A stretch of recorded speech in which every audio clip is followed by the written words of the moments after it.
नमस्कार दोस्तों, जय जोहार। मैं कौशल तिवारी और भीनिया संजय में आपका स्वागत है। अडानी प्रकरण से क्या मोदी सरकार को मुक्ति मिल गई है? क्योंकि अब संसद की कार्यवाही जो ठप हो रही है दोनों सदनों की, उसकी वजह देश के गृह मंत्री अमित शाह के द्वारा संविधान निर्माता बाबा साहेब अंबेडकर का अपमान करना। अभी एक फैशन हो गया है, अंबेडकर अंबेडकर अंबेडकर अंबेडकर अंबेडकर अंबेडकर। इतना नाम अगर भगवान का लेते हैं तो 7 जन्मों तक स्वर्ग मिल जाता।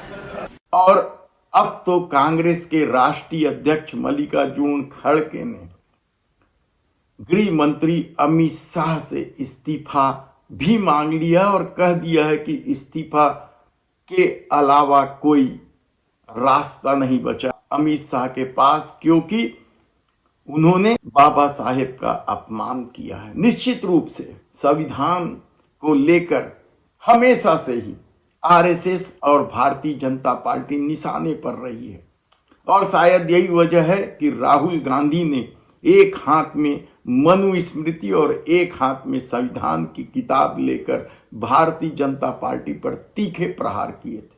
लेकिन आज हम बात कर रहे हैं अडानी की। छत्तीसगढ़ में अडानी की धमक की, यह किसी से छिपा नहीं है कि किस तरीके से जरूरत नहीं होने पर भी 2-2 खदानें और ले ली गई और पेड़ों की कटाई शुरू हो गई हसदेव अरण्य की।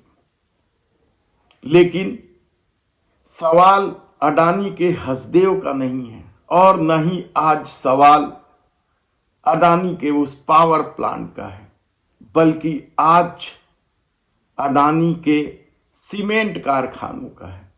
जामुल स्थित एसीसी सीमेंट कारखाना, कहा जाता है कि यहां लगभग 150 कर्मचारी, यदि एक्चुअल आंकड़े देखें तो 148 कर्मचारी वेज बोर्ड के अधीन या वेज बोर्ड के तहत वेतन पाते हैं और सबकी सैलरी 40-50 हजार रुपए से अधिक है।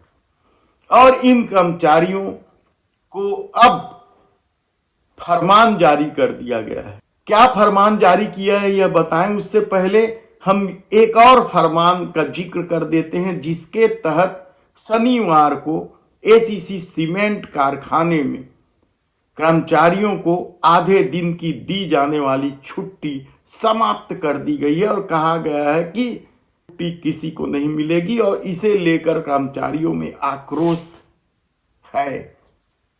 लेकिन अब इस दूसरे फरमान ने कर्मचारियों का गुस्सा बढ़ा दिया है। 25 दिसंबर तक इन वेज बोर्ड के तहत वेतन पाने वाले कर्मचारियों से कह दिया गया है कि या तो वे वीआरएस ले ले या फिर तबादले के लिए तैयार रहें। सालों से भिलाई में रह रहे हैं ये कर्मचारी और ज्यादातर लोग यहीं के वासिंदे हैं।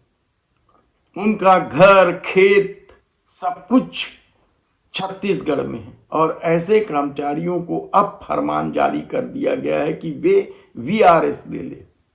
इसे लेकर कर्मचारियों में बेहद ही गुस्सा है। हालांकि अब तक 4 कर्मचारियों ने वीआरएस के लिए आवेदन दे दिया है और अडानी ग्रुप ने साफ कहा है कि जो वीआरएस लेगा उसे 48 माह का वेतन दिया जाएगा। और इसकी सबसे बड़ी वजह बताई जा रही है क्योंकि ठेकेदारी में या नए भर्ती में 20-30 हजार रुपए में काम चल जाता है। फिर उन कर्मचारियों को कोई क्यों पाले जो 40-50 हजार से अधिक वेतन ले रहे हैं। और शायद यही वजह है कि सीधे छंटनी नहीं करके या सीधे नौकरी से नहीं निकालकर ये एक रास्ता तैयार किया गया है कि वे वीआरएस ले। देखना है कि अडानी के इस फरमान को लेकर कर्मचारियों में जो आक्रोश है वह कहां तक जाता है।